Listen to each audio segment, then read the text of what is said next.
KNN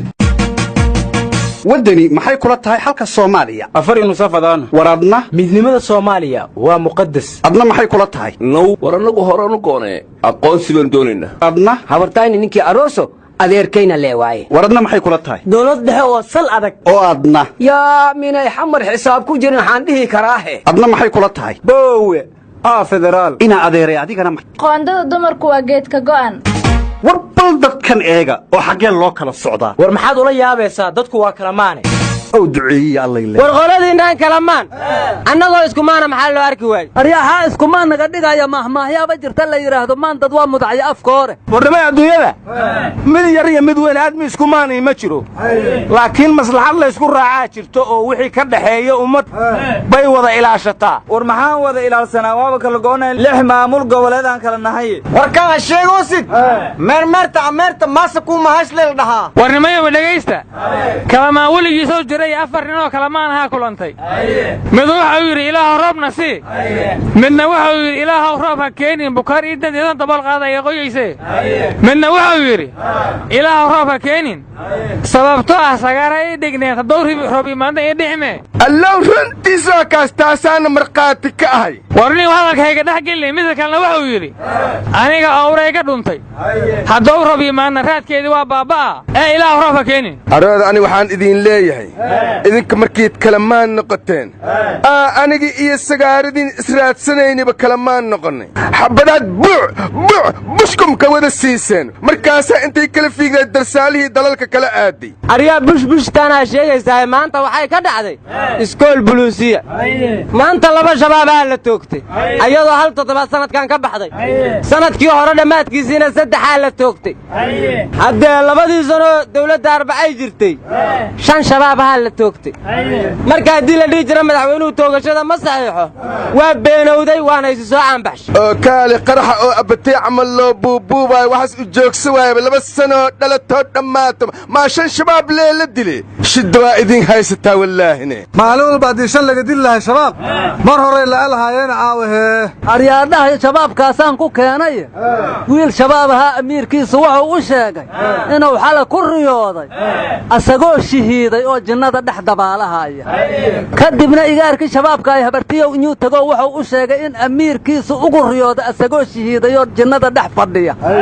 waxay tiri waa fiican yahay oo cawadiya inya la seexday subax inya ka kacday waxay tiri maandhahay waxaan ku riyooda adiga iyo amiirkaaga oo inya shahiiday jinnada dhex fadhiya kadib wiilka inya soo baxow amiirkiisi inuu yimid oo wuxuu yiri habartay waxay ku riyoota aniga iyo adiga oo inya shahiidnay jinnada dhex qoqotoodna kadibna amiirka wuxuu yiri shaqfir oo yur habarta riyadeera wax kama jiraan waana murtadad ee dib dambayay iigu riyoonin oo yiri wiilka yaa mugaasasna wuxuu yiri adiguna amiir dib dambaha iigu riyoonin war amiirka ilmahan jinnada ugu riyoonayo asaga uma socdo miya anu waxaan dhiilahaa ninka sheeka ibliis intuu shaaraca keenay shacabkeenna wareersay qarankeenna shideeyey qoryo shiishla u dhiibay isku shiisha u sheegay badana shiddadiisu ilaahow naga shaafi war waxaan maqli jiray shilka iyo shiish miyaan naqiin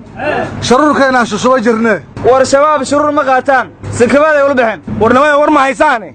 maanta 21 musharaxa oo u tartamaysa madaxweynenimada Puntland baa baarlamaanka la hadashay cabdiweli gaasoo ka mid ah wuxuu yiri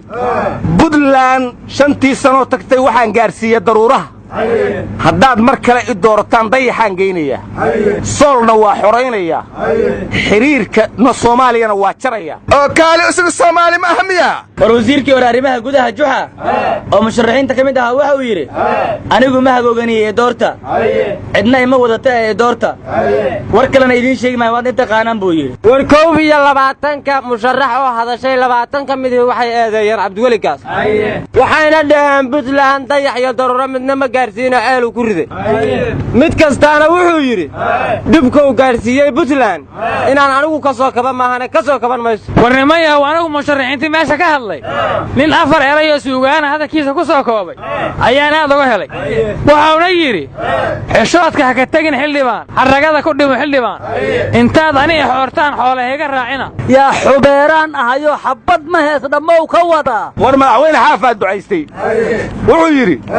ilaahu cabdiweligaas annagoon u baahnayn adaa noo keenoo nugu karbaashay ilaahu maantaan u baahannahay noo soo celi buuyi war doorashada puntland talaadaa lagu beegay cabdiweligaasna waxa uu yidhi doorashadaannu arbaca dhici mayso oo waa mid xor ah arbaca hadday dhici lahayd arbic ayaa ku guulaysan lahayd miyuu ka wadaa aryaadhaha shala madaxweyne waare isbitaalkaysaneeyow booqda garoonka cisaleeya dekadda ceelmacaanna waa tegey mugga waxaan la yaabanahay kaysanay ma shabeellada dhaxay naqata mase xamaray ka tirsaneed horta arniyow shabeellada dhexe kaaraha ka bilaawadaasa war waddadii u dhaxaysa xamar iyo jawhar hadduu mari waayey oo shabaab xirtay inuu kaysanay booqda xaguukuura warnamiyo ani warsiinhaaye koonfur galbeed haddii madawiinasha muqdisho dhaha fidhi jiray kafee ku waraabayaysaaslayka maamulaayi madawiinagii usubahay lafta gareeni lahaay ilaa hatta waagii dhaha fidhiye meelaka dhaha hukumohaya boladun lilay garamada midowna may ereena ciidan jay beesa masiyaana kiyan dawladda arbe'ayna ilaa hatta wilma elee masaarne hujoodiyeeda hayti may hayti war beenta iska daa madaxweynaha gobolka banaadir injineer iriisow farxiye kabayar iyo xasan gantaal ayaa daynila ku calayma saaray dhuudhumashaw ila saaldheel dhabtaanku saare yalaariirad eleengadeediimaa war guddoomiyihii degmada cabdicasiis waa tii xilka laga qaaday oranjo lagu beddelay mas-uul aana magaciisa sheegin ayaa ka cadhoodaa la yidhi xilkiina waa lagu soo celiyey guddoomiyihii degmada holwadaagne isna markii xilka laga qaaday mas-uul kalaa cadhooday isna waa lagu soo celiyey marka guddoomiye aan lahayn mas-uul u cadhoodo sidii kii yaaqshida u baxayaa loodii la xirxirayba weli xildhibaan soo daaya ma helin war oranjo haddii cabdicasiis laga soo celiyey xamar shajabaa lagu maslaxeeyey nimayo waxaan igu cosahaa xamar weyn gadoomiyi mala garoob waaye markaana lii aroosiyo war wasiirkii hore arrimaha gudaha xildhibaanooda waa wuxuu yidhi galmudug masruufkii waa laga goostay khilaafka siyaasadeedna in dadka loo cunaqabateeyo maaha mashaariic badan oo bulshada wax u taraysana waa laga joojiyey marka madaxda dalka xukuntaahu galmudug ay ka soo jeedahay mustaqbalka hadday rabaan inay xildhibaannimo looga soo doorto cunaqabataynta ha ka qaadeen war madaxweynihii gaabon waa la afgambiyey militariana waddankii la wareegay war wasiirkii gaashaandhigga ingiriiska shala hargeysa ka degey war baa ka dhashay waxaa la yidhi waayahan waddan xoog loo waxtaraannu ahayne waannagii yu'ankii wakiilkii u dambeeyey waraaqdiisa u geyne wasiirkii ingiriiska ka hadlaaya waqooyi war maxaan ka qabnaa ma weyddiinna safiirka mase waa nala waabsha aryaa safiir haddaan ceyrinimo wasiiraan u daahayna qandhaad qabtaa war gandhima gabo hataa ka dagartalanka war wasiirku waa ingiriis safiirkuna ingiriis u ahaa maxay kugu kala duwan yihiin waryaada dalkiinna u shaqaysta waa la dilaa waana la ceebaa waa la dilaa waryaab ilaahay ka cabsan jaaji naga tag abaare tage